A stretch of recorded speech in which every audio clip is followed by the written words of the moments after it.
gaz bo'ladimi, qanaqa boylik bo'lsa, bu hammasi xalqniki. Davlat davlatda turgan amaldorlar buni hisobini xalqqa berish kerak. Shuning uchun men aytmoqchimanki, energetika vazirligi hozir matbuot kotibi ham aytayaptilar, qilishimiz kerak deyapti, domla aytayaptilar Rustam aka. Reja qilyapmiz, bo'lyapti, o'rganyapmiz.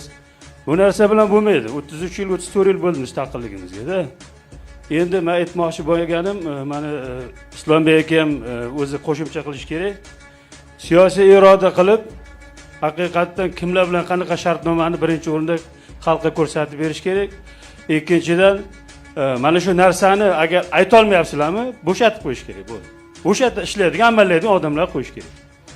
Kerak emas bunaqa qilyapmiz, qilmoqchimiz, qilish kerak, o'ylayapmiz, dasturxonni sanayapmiz, u kerak emas domla. Biz ham domlamiz. Men o'zi doktorman. Men tibbiyot fanlari doktoriman. Men 20 yillik stajim bor. 4 million so'm oylik olaman. 4 million. 5 ta bolam bor. To'g'risida. Endi to'g'risi men jondan o'tgan uchun gapiryapman-da. Men bolalarimizni o'qityapmiz.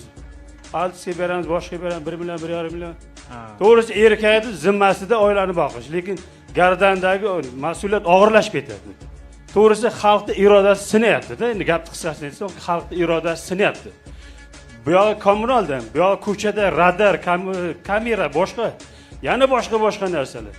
Vobshe xalqning irodasi sinayapti. Bundan keyin hammada kayfiyat bo'lyaptiki, davlatni tashlab chetga surish degan narsa paydo bo'ladi yoshlarda. Ertaga davlatni tashlab sursa, uni o'rniga boya aytgandek Xitoy kirib keladimi, kim kirib keladi bizdan? Biz davlatimizni kim qo'riqlaydi? Hamma surish bilan hozir miyas shunga. Hozirroq o'rgat sur. Hozirroq o'rgat, tilda o'rgat sur. Bu bilan yechim bo'lmaydi-ku.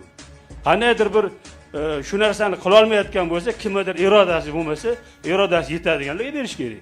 Video sizga ma'qul kelgan bo'lsa, kanalimizga obuna bo'lib, like tugmachasini bosib qo'yishni unutmang.